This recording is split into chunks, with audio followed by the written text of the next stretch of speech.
Mesdames, Messieurs, bonsoir. Vous êtes naturellement les bienvenus dans cette émission 77 News qui fait la rétrospective de l'actualité internationale hebdomadaire sur Canal 7.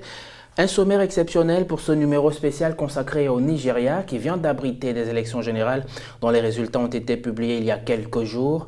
3 axes à développer ce soir, le déroulement des élections, le portrait du tout nouveau président nigérian issu de cette consultation électorale, la gestion prochaine de la question sécuritaire dans un pays qui tient le rôle de passerelle entre l'Afrique de l'Ouest et l'Afrique centrale et les nouvelles promesses économiques et sociales. Comment maîtriser la corruption et enrichir le peuple nigérian? Comment le pays va-t-il vivre ces prochains jours après l'alternance politique? Nous le verrons dans quelques instants. Et sur ce plateau, je me trouve déjà avec deux éditorialistes, Samperonba et Michel Épée. Nous allons nous appuyer sur l'ensemble de reportages réalisés par l'équipe rédactionnelle politique de Canal 7. Et dans 5 minutes, nous passerons la main à Marie-Angèle Ngono qui présente le 20h de ce soir. Mais tout de suite, puisque nous y sommes, voici la photo de la semaine.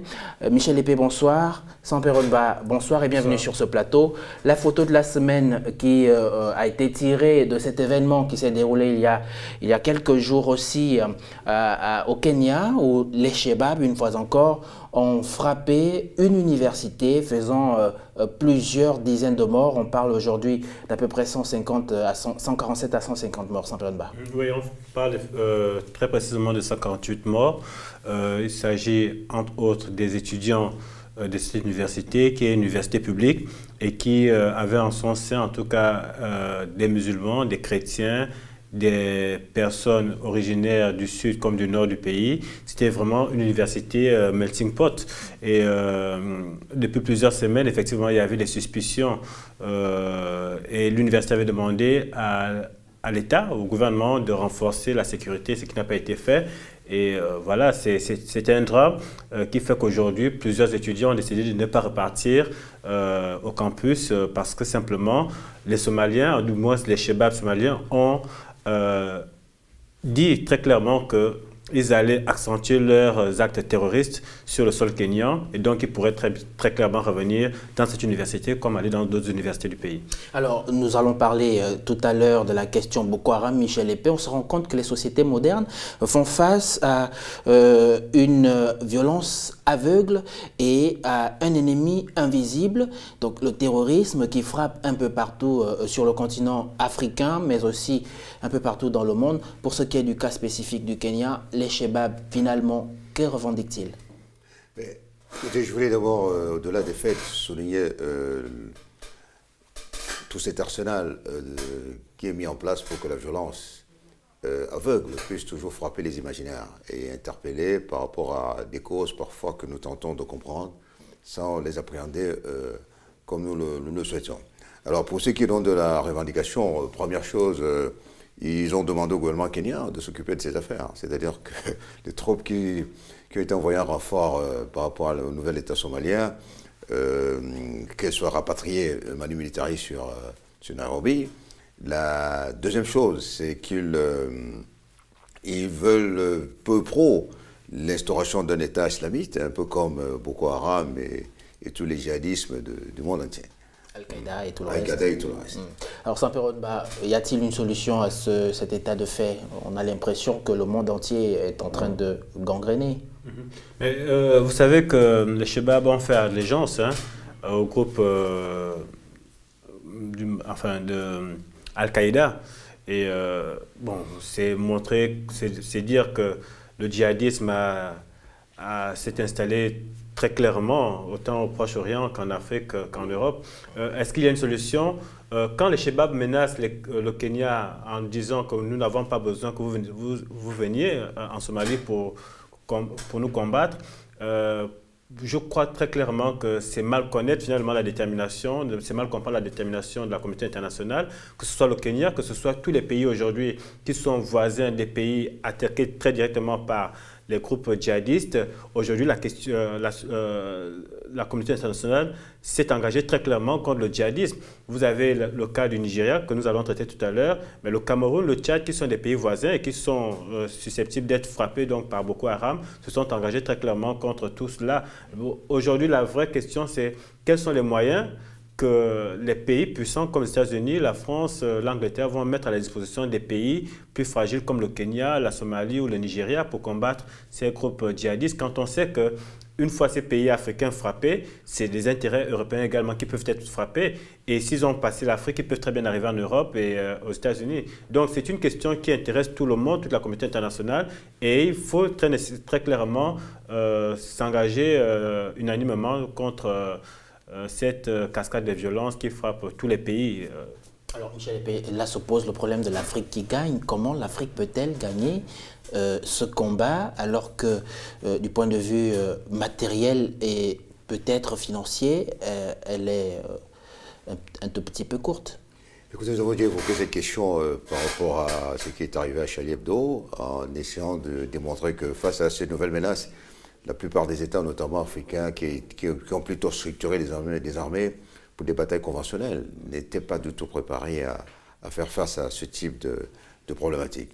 Alors, la question de fond que vous posez amène aussi à s'interroger sur la vocation même des armées et des forces de sécurité en Afrique. Est-ce qu'elles sont là justement pour faire en sorte que les citoyens vivent dans un état de sécurité à l'intérieur des États, où elles devaient être préparées à pouvoir juguler de nouvelles menaces en amont? Alors, donc, toutes ces problématiques de ce que nous croyons savoir n'ont pas encore été prises en compte par rapport à toutes les problématiques de formation. Alors, il me semble donc que dans les jours et les semaines et les mois qui arrivent, la sanctuarisation de ces territoires viendra sûrement encore des pays occidentaux. Et une fois de plus, nous posons la question de savoir est-ce que nous sommes capables de prendre nous-mêmes nos destins en main. Là est toute la question. Marie-Angèle Ngono est déjà prête à démarrer le journal de 20 h de ce soir. Marie-Angèle, nous vous remettons l'antenne pour une vingtaine de minutes et on se retrouve sur le plateau de 7/7 News, juste derrière vous.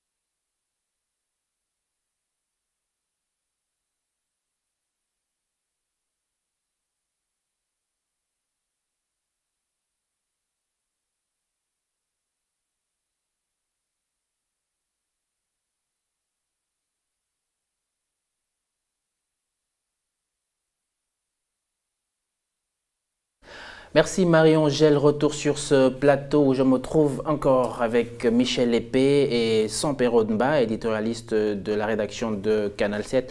Nous poursuivons cette émission avec notamment la photo de la semaine avant d'entamer le fait politique de la semaine. Alors, qu'est-ce qu'on peut attendre? Comment peut-on juguler ce phénomène? Jusqu'où peuvent aller de tels groupes terroristes comme les Chebab et Boko Haram, les Chebab notamment, Sampero Dmba? Mais bon, très clairement, lorsqu'on regarde la carte de l'Afrique aujourd'hui, sur le plan de l'expansion du djihadisme, on se rend compte que le djihadisme prend de plus en plus de place.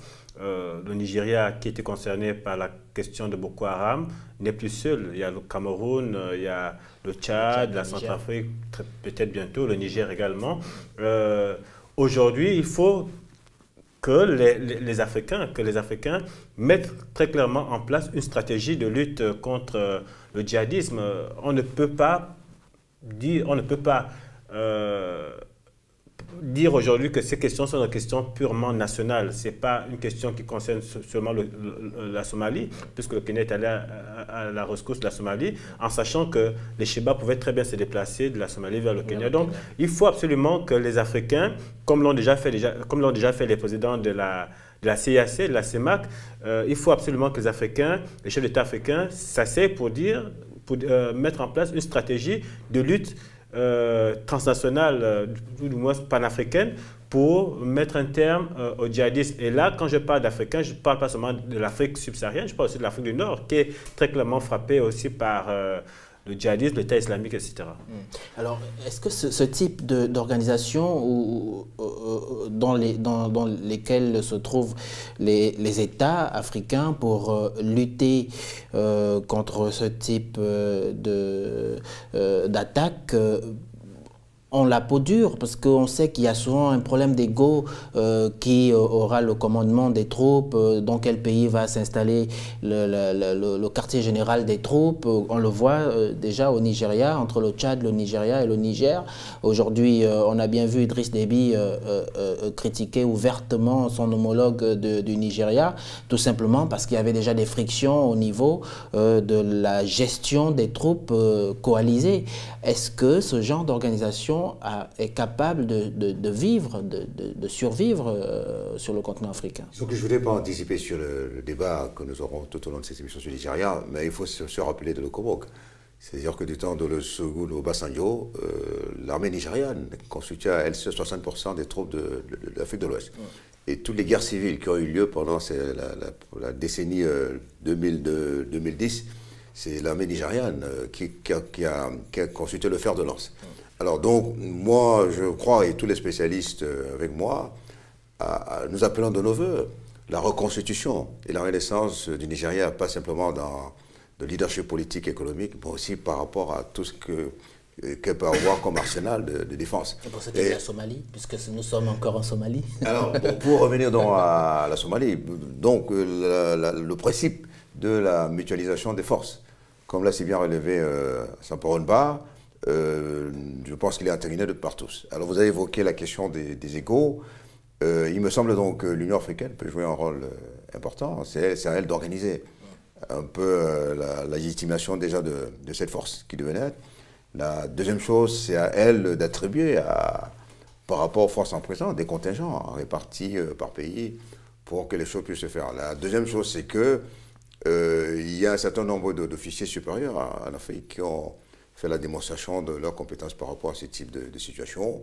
Il y a des Sénégalais qui sont connus, il y a des Nigérians, et je pense que de façon naturelle, leur leadership tendra à s'imposer. Donc pour me résumer, mutualisation des forces, sans doute dirigée par l'Union africaine, et puis donc une short list du leadership du point de vue du commandement des hommes qui devraient se mettre en place de façon naturelle. Et c'est tout cela qui pourrait grandir l'Afrique sur ce plan-là. Nous allons rester là, messieurs, pour ce qui concerne la photo de la semaine. Nous parlons à présent du fait politique. Je vous le disais, cette émission entièrement ou à 90% consacrée au Nigeria. 70 millions de Nigérians étaient appelés aux urnes samedi dernier, puis dimanche pour des élections générales qui devaient leur permettre de choisir, entre autres, le nouveau président de cet État fédéral. Plusieurs manquements dans l'organisation ont entaché ce scrutin, alors même que ces élections apparaissaient pour beaucoup comme l'occasion de changer de régime à un moment de l'histoire où le pays est confronté à de gros problèmes de sécurité et de corruption. Suivons ce reportage de Samparonba. 70 millions de Nigérians étaient attendus aux urnes depuis samedi matin pour un scrutin historique. Organisé dans un contexte de crise politique et d'insécurité, ces élections sont déjà critiquées pour les différences constatées dans les bureaux de vote et sur les listes électorales. Le président sortant, Goodluck Jonathan, qui votait dans son fief de l'État de Bayelsa, au sud du pays, n'a pas retrouvé son nom sur les listes et a dû procéder à une inscription manuelle avec sa femme pour passer à l'urne. Dans le même temps, son adversaire, Muhammadu Buhari, a voté dans le nord alors que 300 bureaux de vote étaient sommés d'ouvrir encore ce dimanche pour faire voter des millions d'autres personnes. Les élections prévues pour se tenir en février dernier ont été renvoyées pour rattraper plusieurs retards et sécuriser les zones qui sont sous la menace de Boko Haram.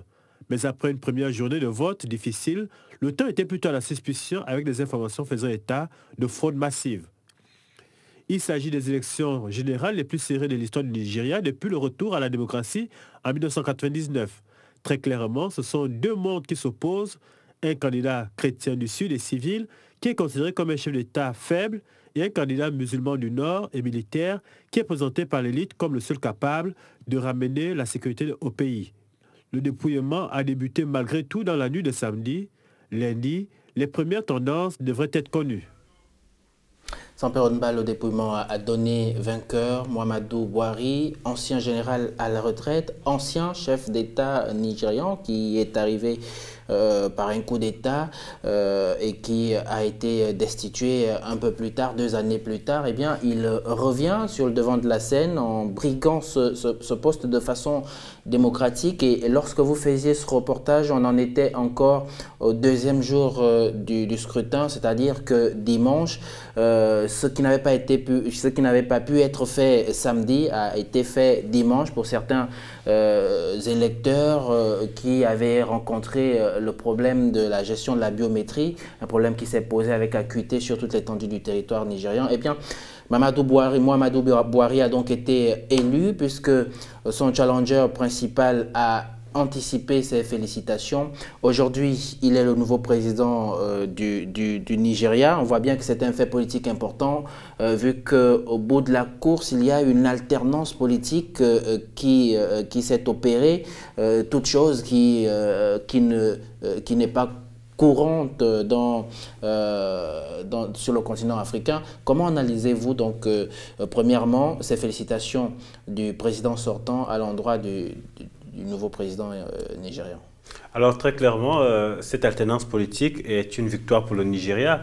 C'est le Nigeria qui gagne, et enfin puisqu'on parle de l'Afrique qui gagne, hein, c'est la démocratie qui s'installe plus durablement dans ce pays, qui est le pays le plus grand d'Afrique, en tout cas en termes de population. C'est le pays le plus peuplé d'Afrique. C'est aussi la première puissance économique et ça devient finalement l'une des premières démocraties d'Afrique. Beaucoup doutaient de la capacité donc, du peuple nigérian, du moins du Nigeria, à passer, du moins à vivre cette alternance politique dans la paix.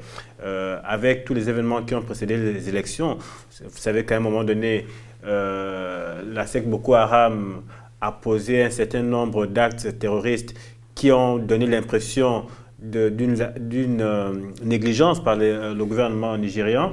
Mais il y a eu d'autres faits. Le siège du parti de Muhammadu Buhari, donc l'APC, qui a été attaqué, qui a été saccagé, et un certain nombre d'attaques aussi sur la personne de Muhammadu Buhari par rapport à son niveau, etc. Donc, beaucoup commençaient à douter de la capacité du Nigeria à avoir des élections claires et apaisées. Et finalement, le dépouillement a commencé dimanche soir et lundi soir, la victoire de Muhammadu Buhari était annoncée.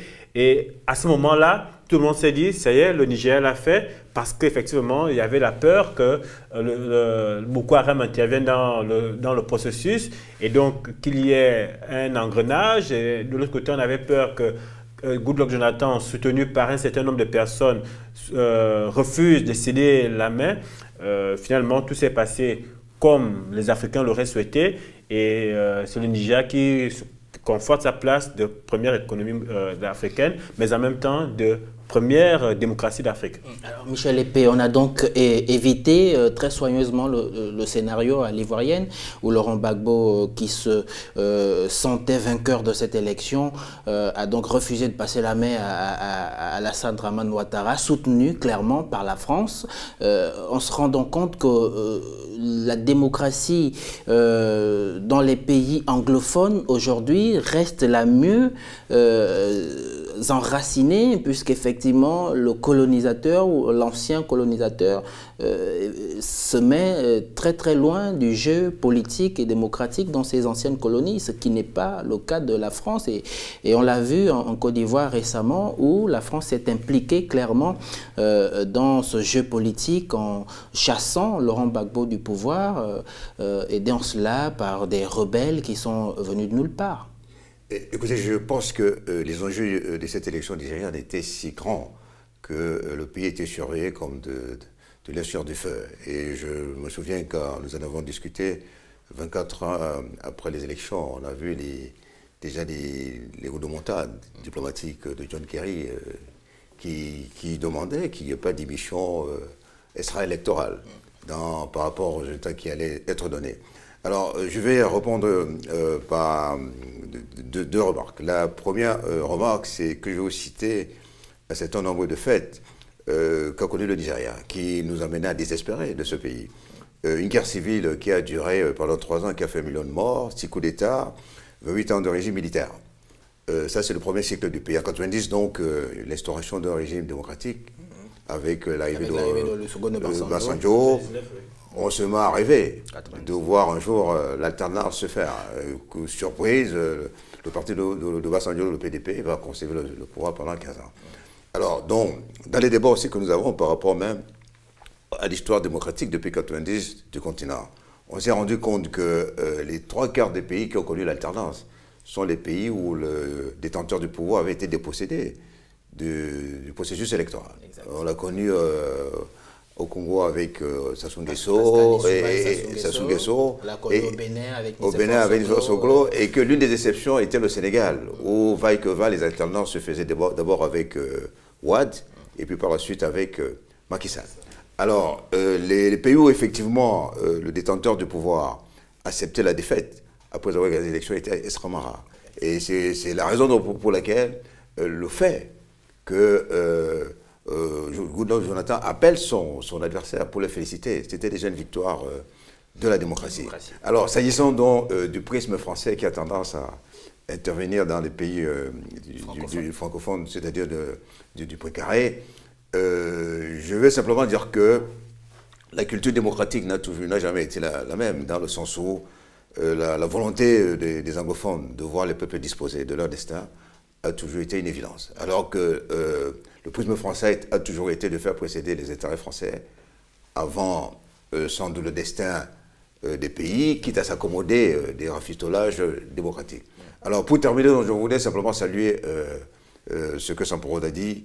C'est vraiment une agréable surprise et que c'est vraiment la consécration de la première puissance économique, la première puissance politique, qui devient aussi l'une des démocraties les plus importantes du pays. Alors, comment...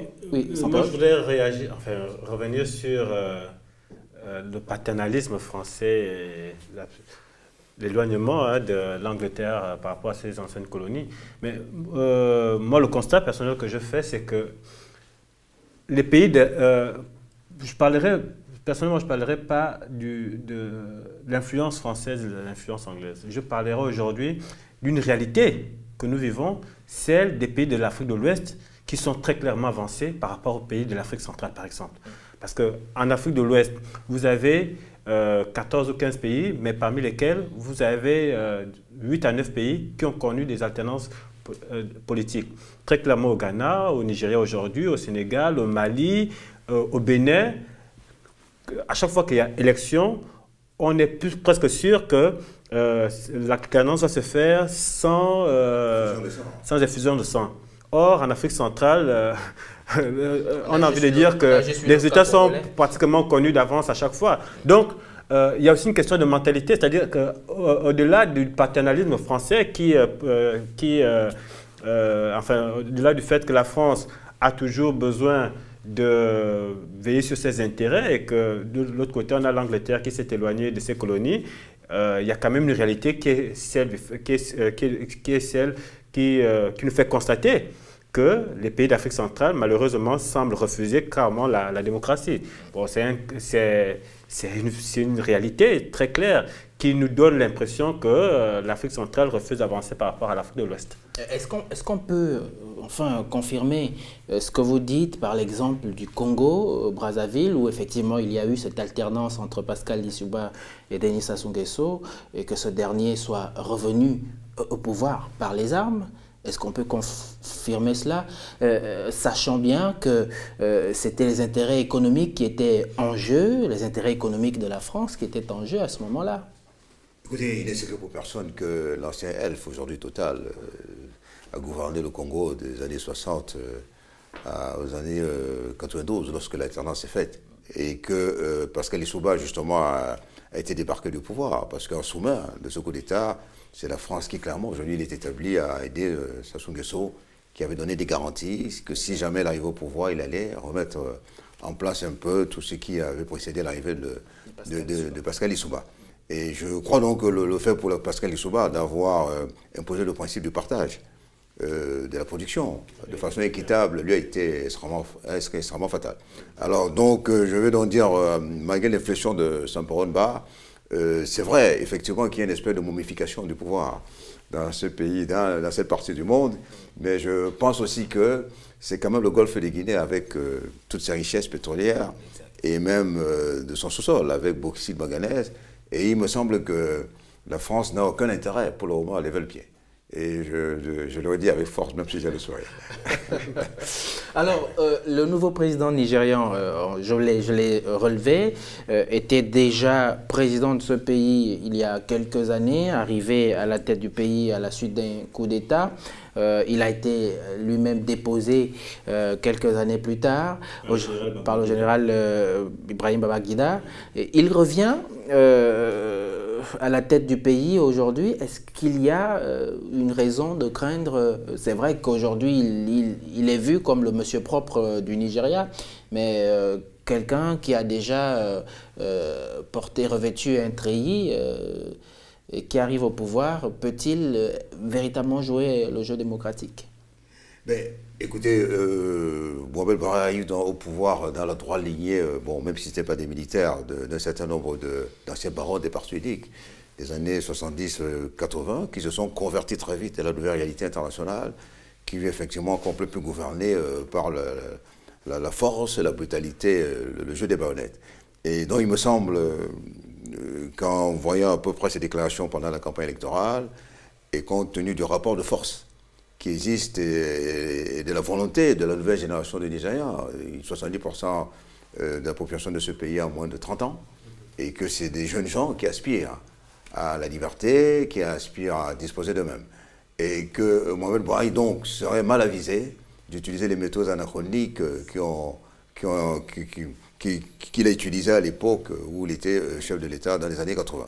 Et donc je crois que sa mutation ne fait pas le doute, de mon point de vue. Il est condamné à s'adapter au nouveau contexte, et s'il veut que le Nigeria retrouve sa place de leader dans le concert des nations, en ce qui concerne cette partie du monde. Alors, Mahamadou Buhari a très clairement des ennemis. La famille de Kuti Fela, le musicien, le fondateur de l'Afrobeat, a déjà marqué son indignation par rapport à l'élection de cet homme. Voilà, donc il aura forcément des détracteurs, des opposants, mais c'est un homme qui finalement a voulu se convertir justement, enfin, a voulu devenir un démocrate après son coup d'État en 83 qui l'a amené à poser un certain nombre d'actes. L'homme revient, mais beaucoup doutent du fait qu'il est complètement changé dans sa façon de traiter, par exemple, les questions de corruption, parce que les gens se souviennent très bien de son passage à la tête du Nigeria. C'est l'homme qui exécutait ou qui mettait systématiquement en prison toutes les personnes qui avaient détourné l'argent du pays, et voilà. Et or, vous le savez très bien qu'aujourd'hui, le Nigeria fait face à un problème majeur, c'est celui de la corruption, un problème que Goodluck Jonathan n'a pas réussi à juguler, à éradiquer.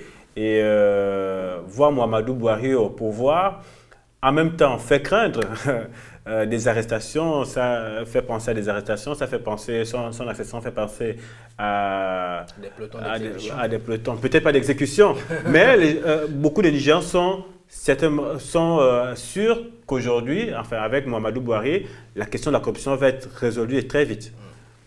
Le fait marquant donc de cette semaine, le Nigeria vient donc d'infliger à toute l'Afrique une cinglante démonstration de respect de la démocratie. L'alternance politique issue de la dernière consultation électorale vient de conduire à la tête du pays l'ancien putschiste et général à la retraite Mahamadou Buhari, qui a remporté donc mardi la présidentielle nigériane contre le président sortant Goodluck Jonathan, assailli par de vives critiques lors de l'élection la plus serrée de l'histoire du pays le plus peuplé d'Afrique. Le reportage d'Abdoulaziz Maïga. Le général Mahamadou Buhari a désormais entre les mains les rênes du pays le plus peuplé d'Afrique, et cela va durer au moins 4 ans. Âgé de 72 ans, l'homme d'État nigérian est né le 17 décembre 1942 à Daroua, dans l'État de Katsina, situé au nord du Nigeria, à la frontière avec le Tchad. Issu d'une famille nombreuse musulmane, Buhari est le dernier d'une fratrie de 23 enfants. Après s'être marié à 2 reprises, il est le père de 10 enfants. À l'âge de 19 ans, Mahamadou Buhari rejoint l'armée. S'ensuit plusieurs années de perfectionnement en Grande-Bretagne, où il gravit les échelons pour devenir en 1980, à l'âge de 38 ans, officier général des forces armées nigérianes. Une carrière qui a notamment été accélérée par sa participation en 1966 au coup d'État mené par le lieutenant-colonel Murtala Mohamed pour renverser le régime d'Aguiyi Ironsi. Quelques années plus tard, en 1983, le général Buhari prendra les rênes du pouvoir après avoir renversé le président Shehu Sangari, élu en 1979. Le passage à la tête de l'État durera jusqu'en 1985, date à laquelle il est renversé par le général Ibrahim Babangida. Ces 20 ans de gestion du pays ont conduit de nombreuses personnes en prison, dont Fela Kuti, inventeur légendaire de la musique nigériane Afrobeat et éminent activiste des droits de l'homme. La méthode Buhari est donc rude dans de nombreux domaines. Le quotidien britannique The Telegraph indique par exemple que la tricherie lors d'examens universitaires pouvait conduire à une peine d'emprisonnement de 20 ans et que les fonctionnaires étaient soumis à des punitions physiques en cas de retard au travail. En 2003, il effectua son retour en politique lors de l'élection présidentielle perdue contre l'ancien général Olusegun Obasanjo, qui l'a aujourd'hui rallié. En 2007 et 2011, il n'avait pas connu un sort plus heureux face à Umaru Yar'Adua puis Goodluck Jonathan. Sa défaite en 2011 a entraîné des violences au cours desquelles un millier de Nigérians au moins ont trouvé la mort. 3 essais et 3 échecs, mais le général n'abdique pas. Cette année 2015, le 4e est un coup de maître. Buhari défend les couleurs du All Nigerian People Party APC et inflige une véritable défaite à son challenger Goodluck Jonathan. Ainsi, il remporte 21 États des 36 que compte la Fédération nigériane, soit 2 57 000 voix d'avance. Une quête énorme qui s'est bel et bien concrétisée pour le général. Alors sans Peronba, Michel Épée, le détail de Aziz Maïga fait plutôt froid dans le dos avec cette présentation de Mamadou Buhari. C'est vrai que nous avons déjà effleuré la question, mais quand même, on voit que c'est quelqu'un qui pourrait quand même diriger d'une main de fer ce pays. Faut-il avoir un président qui dirige d'une main de fer le Nigeria, un pays peuplé de plusieurs dizaines de millions de personnes? On parle de plus de 170 millions d'habitants. Disons que c'est une question fondamentale à laquelle, au-delà des grands débats philosophiques, il faut répondre de façon concrète. Est-ce que face à des anachronismes et à des paradoxes aussi importants que connaît ce pays, est-ce qu'il faut un homme fort dans la logique même du leader charismatique qui impose et les autres aussi. Alors, beaucoup de ceux qui observent le Nigeria depuis des années, face à tous ces désordres que ce pays a pu faire germer dans l'imaginaire des uns et des autres, ont toujours pensé que le profil type du dirigeant du Nigeria du 20e et 21e siècle ce serait celui de Muhammadu Buhari. Alors, le paradoxe, c'est qu'effectivement, lorsque Mohamed Buhari est élu, tout le monde se pose des questions en se demandant si, effectivement, il serait l'homme de la situation compte tenu de ses méthodes rudes. Alors, moi, je ne veux pas trancher la question. Je voulais simplement dire ceci. Mohamed Buhari a intérêt pour que le Nigeria continue à adopter le profil de leadership qui doit être le sien et qui permettrait sûrement à cette partie de l'Afrique de l'Ouest d'être un pôle de stabilité. Il doit déjà respecter la logique des contre-pouvoirs. C'est-à-dire qu'il en incarne un, il faut qu'il laisse le Parlement et tous les autres contre-pouvoirs jouer leur rôle. La deuxième chose, c'est que je crois qu'il n'a pas le choix que de s'adapter au contexte de notre époque. Il n'est plus possible de diriger un peuple par la brutalité ou par des rudesses spécifiques. Il faut qu'il pilote son peuple par l'adhésion et en le conduisant vers un destin florissant, en ayant une vision et en lui donnant les armes pour que l'État nigérien puisse être fort et juguler l'ensemble des problèmes que nous allons sûrement évoquer dans quelques minutes. Moi, je voudrais dire que Muhammadu Buhari a été choisi par les Nigérians, notamment par les chrétiens, lui qui est musulman, mais aussi par les gens du Sud, lui qui est un homme du Nord. Donc, c'est un homme qui a été élu par l'ensemble des Nigérians. Muhammadu Buhari, c'est un militaire. Tout le monde a été d'accord, tout le monde était d'accord pour dire que Goodluck Jonathan était un président faible. C'est-à-dire que dans la tradition des chefs d'État nigérians, Goodluck Jonathan était un homme qui finalement... oui, il étonnait parce que bon, c'était un homme qui ne faisait pas appel à la violence ou à... C'était pas un homme dur. Or, pour mater Boko Haram ou pour mater la corruption, il faut être un homme dur. Même si Mamadou Buhari doit aujourd'hui composer avec une Assemblée nationale, un Sénat, ou du moins avec des institutions stables, il ne fait aucun doute qu'il sera obligé à un moment donné de faire appel à ces vieilles méthodes. Parce qu'effectivement, le Nigeria, qui est la première puissance économique d'Afrique, est gangréné par la corruption. Dans toutes les administrations, dans toutes les entreprises, la corruption est présente. Or, très clairement, il faudra à un moment donné que le Nigeria se sépare des hommes et des femmes qui tirent profit de cette corruption. On a vu clairement l'exemple de la Chine. La Chine qui aujourd'hui, enfin le président Xi Jinping, qui aujourd'hui fait la guerre à la corruption. Qu'est-ce qu'il fait? Il est en train de virer en fait toutes les personnes qui dirigent les entreprises nationales ou des administrations et qui sont trempées dans dans la corruption. Alors, pourquoi Muhammadu Buhari n'utiliserait pas donc ces vieilles méthodes qui permettraient justement au Nigeria de sortir de cette tradition de corruption? Donc, moi, je crois très clairement qu'il a été choisi par les Nigérians, qu'il doit faire avec les institutions en place, mais qu'il doit utiliser ces méthodes pour amener le Nigeria à grandir économiquement, à grandir socialement, parce qu'aujourd'hui, la pauvreté qui est très présente au Nigeria, parce que vous avez 170 millions d'habitants, mais 150 millions ou 120 millions de personnes qui vivent au-dessus du seuil de pauvreté. Mais cette pauvreté-là est la conséquence de toute la corruption qui gangrène le pays depuis pratiquement 40-50 ans. Très bien. Alors, pour terminer sur cette question de l'élection de Muhammadu Buhari, je voudrais savoir si effectivement la question qui s'est posée samedi et dimanche dans le fonctionnement même de ce scrutin, avec la biométrie qui n'a pas marché, avec les premiers appels à la fraude qu'on a pu entendre de la part de certains électeurs, est-ce qu'aujourd'hui le système biométrique est l'élément majeur, moteur qui a fait fonctionner cette alternance politique au Nigeria?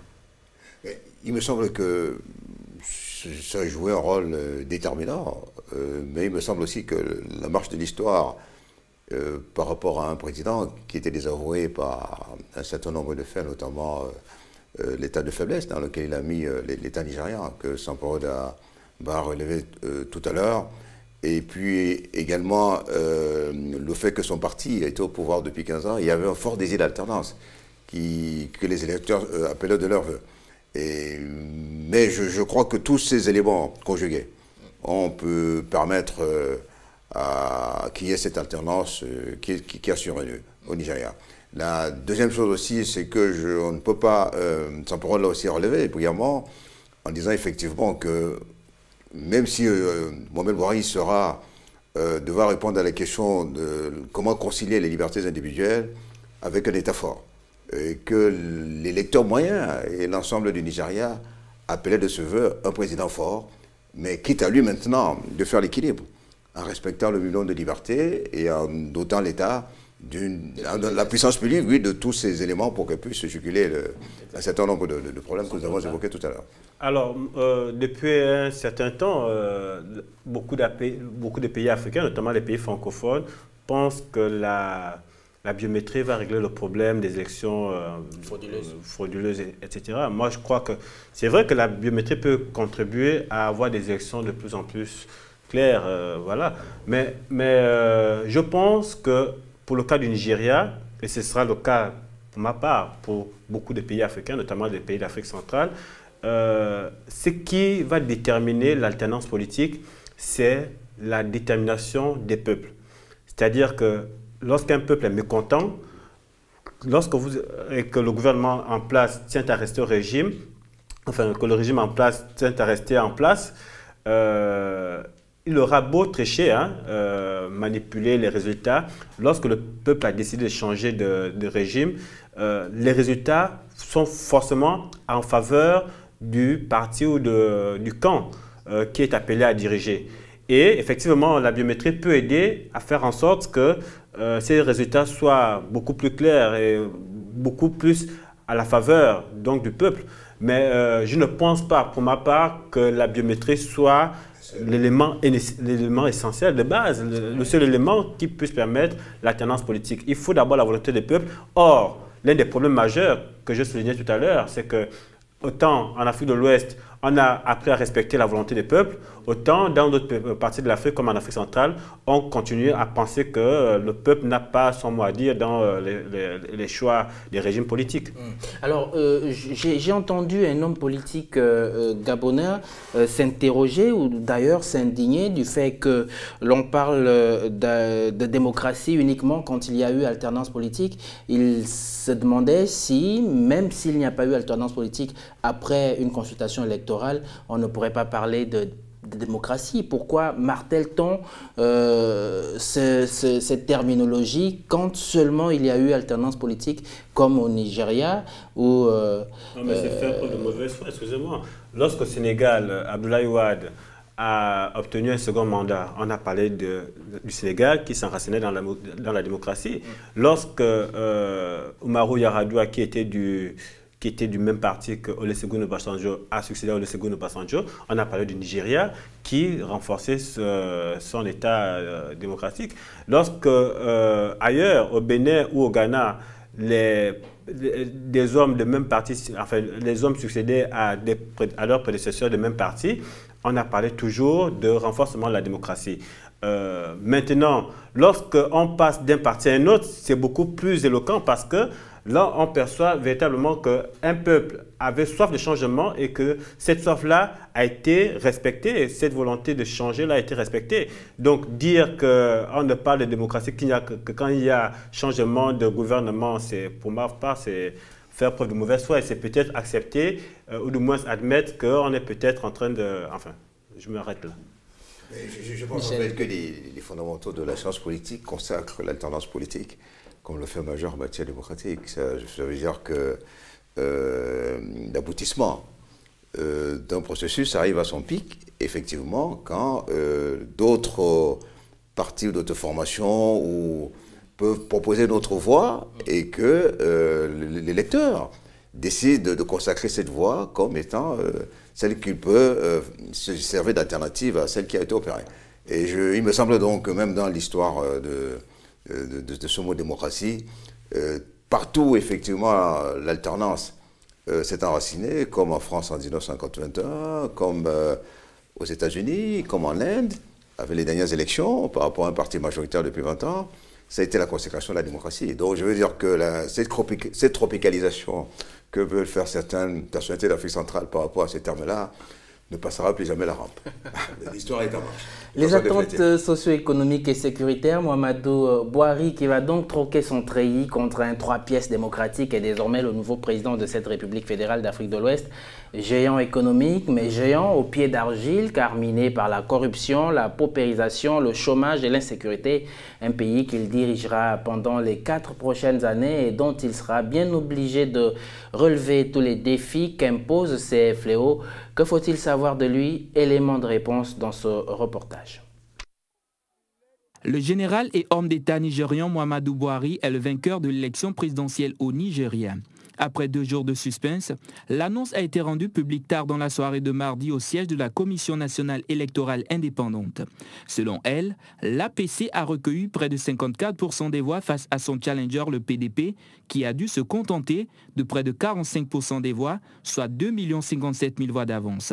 Ainsi, Muhammadu Buhari remporte 21 États des 36 que compte la Fédération nigériane. Dans la foulée, le président sortant a reconnu sa défaite et a félicité son adversaire. Je remercie tous les Nigériens une fois de plus pour l'opportunité qu'on m'a donnée pour diriger ce pays. Et je vous assure que je vais continuer à faire de mon mieux à la tête des affaires nationales jusqu'à la fin de mon mandat. J'ai envoyé personnellement mes meilleurs vœux au général Muhammadu Buhari. Que Dieu Tout-Puissant continue à bénir la République fédérale du Nigeria. Je vous remercie tous. I thank you all. La victoire de Buhari reconnue par Jonathan constitue la première alternance démocratique au Nigeria, marquant un tournant majeur dans l'histoire politique agitée de ce pays qui a connu 6 coups d'État militaires depuis l'indépendance en 1960 et qui a été gouverné par le même parti depuis la fin des dictatures militaires il y a 16 ans. Le nouveau président, lui, n'a pas caché sa satisfaction. À exactement 5h15 hier soir, le président Goodluck Jonathan m'a appelé pour me féliciter de ma victoire. Pour cela, je veux que tous les Nigérians se joignent à moi pour féliciter et apprécier les qualités d'homme d'État de Monsieur le Président. Le peuple a montré son amour pour notre nation et sa croyance dans la démocratie. La déclaration de l'INEC reflète précisément la volonté du peuple. Je remercie tous les Nigériens qui ont rendu ce jour possible. Notre pays a maintenant rejoint la communauté des nations qui ont utilisé l'urne de vote pour changer pacifiquement de président à travers des élections libres et justes. C'est historique. To me, this is indeed historic. Historique car c'est la première fois depuis 1999 qu'un opposant accède à la magistrature suprême. Une alternance démocratique saluée par la communauté internationale. Dans un pays où les dissensions politiques attisent souvent les tensions ethniques et religieuses, entraînant de sanglantes émeutes post-électorales, le vote qui s'est déroulé dans le calme n'a pas donné lieu à de violences majeures pour l'instant. Aujourd'hui, les attentes sont immenses pour ce septuagénaire. Buhari doit se faire fort de calmer les ardeurs de la secte islamiste Boko Haram, mais aussi de lutter contre la corruption, qui est l'un des plus grands fléaux du Nigeria. Alors, les nombreux observateurs parlent de 4 défis majeurs pour le nouveau président Muhammadu Buhari. Nous avons déjà évoqué la question de la corruption, nous avons évoqué la question des diversités ethniques et religieuses, vous l'avez évoqué parce que vous disiez que Muhammadu Buhari a été élu aussi bien par des sudistes que des nordistes, aussi bien par des musulmans que par des chrétiens. Nous avons également évoqué la question des inégalités économiques au sein de la population où près de 80% des populations nigériennes vivent sous le seuil de la pauvreté. Il reste la question de Boko Haram, nous l'avons effleuré quelque peu, et il nous reste très peu de temps. Mais comment Muhammadu Buhari peut-il venir à bout du fléau le plus important aujourd'hui, celui de la sécurité des peuples nigérians, Boko Haram qui sévit dans le nord et qui fait en sorte que cette partie du pays soit complètement désertée, complètement non modernisé. Comment peut-il y parvenir? C'est vrai que c'est un militaire, c'est vrai qu'il a la niaque, comme on dit, mais à ce stade de la situation, peut-il véritablement maîtriser ses troupes? Écoutez, l'une des thématiques majeures de la campagne de Buhari a été de dire qu'avec lui, Boko Haram ne sèmerait plus jamais la terreur. Et je sais donc et beaucoup d'observateurs pensent comme moi, c'est vrai que son treillis d'ancien général aux méthodes rudes ne sera sans doute pas celui qui le portera le plus. Mais il me semble qu'il a la capacité à organiser l'armée nigériane, d'autant plus qu'il a dit qu'une grande partie des ressources vont servir à faire en sorte que l'armée tienne son rang et puisse venir à bout de Boko Haram et de tous les autres problèmes de sécurité.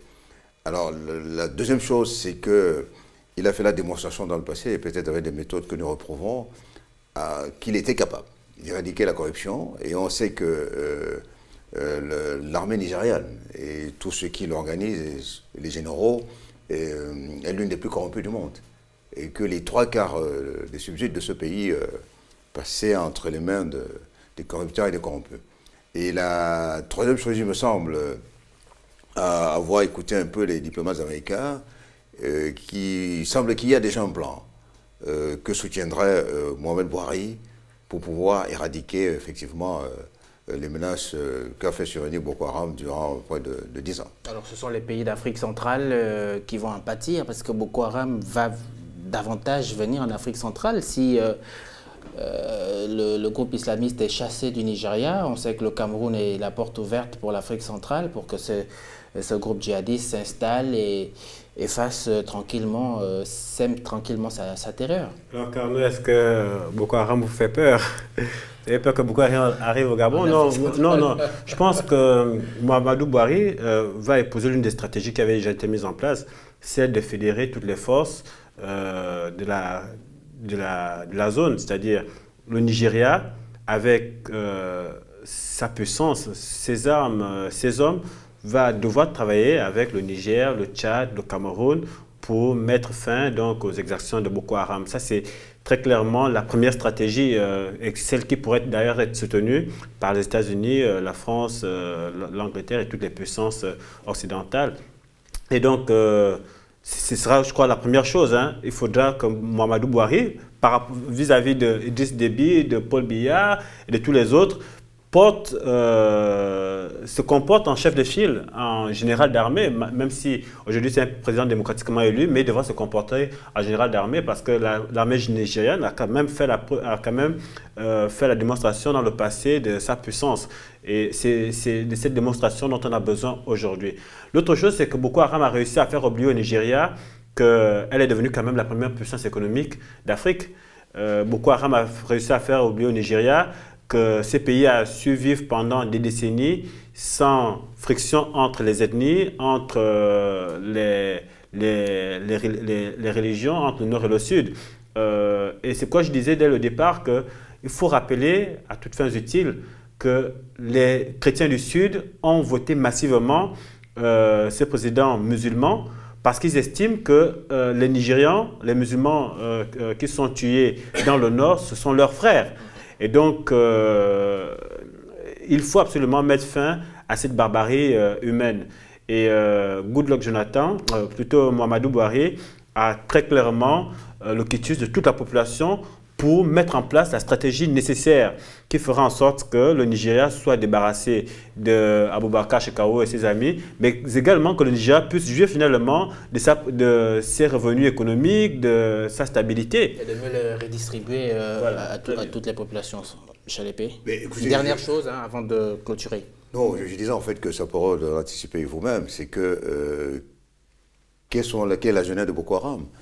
C'est cette pauvreté rampante qui a existé pendant près de 20 ans dans le nord-est et le nord-ouest du Nigeria. Et la question est donc de savoir si effectivement, puisqu'à un moment donné, Bouhari a déjà été soupçonné d'intelligence avec l'ennemi parce qu'il est originaire du Nord, est-ce que son avènement peut permettre d'atomiser un peu tous ces jeunes gens, compte tenu des promesses qu'il a faites, de leur donner un meilleur avenir, un futur beaucoup plus radieux?